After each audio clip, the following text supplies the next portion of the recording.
Depuis une quinzaine d'années, à Lyon, on cultive la poésie sur les façades des bâtiments, dans les structures métalliques des ponts et sur les places publiques.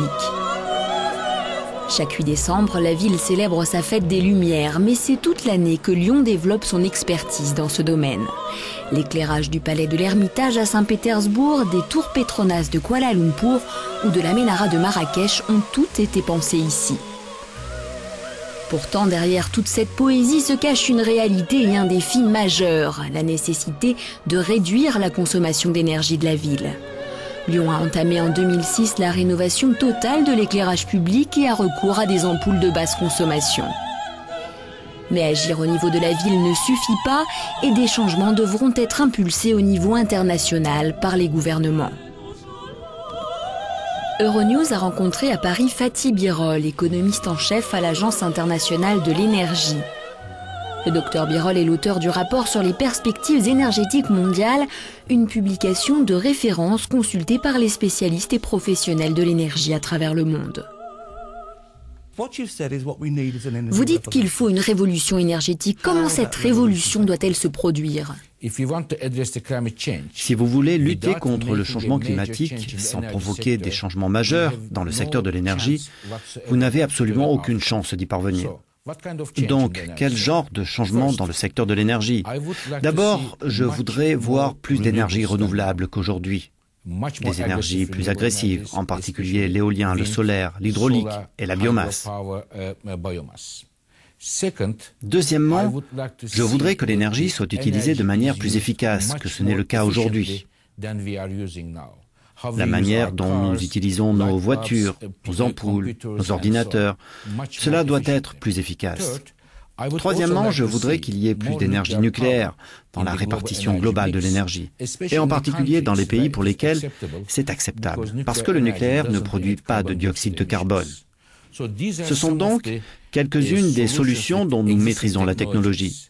Mais en plus de cela, je voudrais qu'il y ait une révolution dans la manière dont nous nous déplaçons dans le monde. Notre système de transport.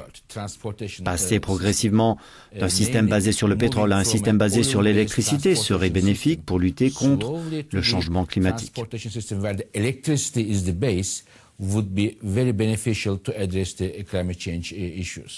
Let's talk about baseload electricity for a moment. Actuellement, environ 80 à 85% de notre énergie est d'origine fossile. Cela ne va pas changer en 20 ans, n'est-ce pas ? Nous utiliserons toujours de l'énergie fossile pour générer de l'électricité en continu. Nous en aurons encore besoin. Nous en aurons besoin, c'est certain, mais la question est de savoir à quelle hauteur. Nous pouvons réduire la proportion d'énergie fossile que nous utilisons et nous pouvons utiliser les énergies fossiles de manière moins polluante. Comment ? Par exemple, aux États-Unis, les usines qui fonctionnent au charbon vont être démantelées au cours des 15 années à venir.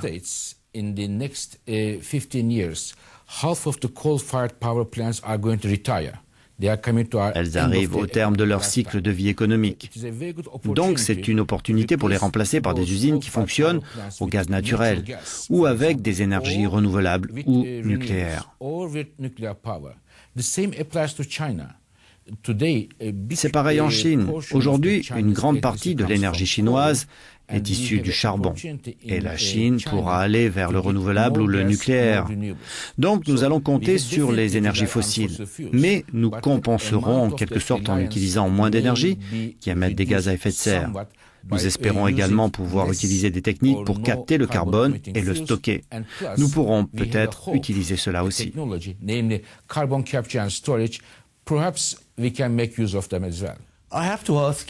Je dois vous poser la question. N'est-il pas temps d'en finir avec les conférences internationales sur le climat et de chercher d'autres moyens d'obtenir un accord contraignant sur la réduction des émissions de gaz à effet de serre ? J'ai 3 réponses à cela. Non, non et non.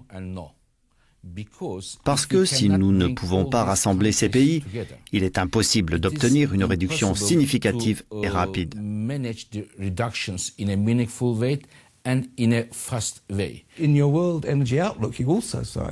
Dans votre rapport, vous dites que la Chine va dépasser les États-Unis en consommation d'énergie d'ici 2030. Comment empêcher ces pays d'utiliser du charbon ? Quand on regarde les responsables au niveau global, ils sont 5. La Chine, les États-Unis, l'Union européenne, l'Inde et le Japon. Ces 5 acteurs sont responsables des 2 tiers des émissions. S'ils se mettaient d'accord pour trouver une solution, cela réglerait le problème. Sans changement majeur dans le secteur de l'énergie, nous ne pouvons pas trouver de solution. Ce que vous dites, c'est que s'il n'y a pas d'accord contraignant, les perspectives sont sombres pour le futur. Je le pense. Il y aura des efforts, pays par pays, en Europe, aux États-Unis, en Chine, parfois motivés par des considérations écologiques et parfois par des considérations liées à la sécurité énergétique. L'utilisation de moins d'énergie fossile est la voie pour s'en sortir, mais limiter l'augmentation de la température à 2 degrés Celsius, comme le prévoit l'accord de Copenhague, sera très très difficile.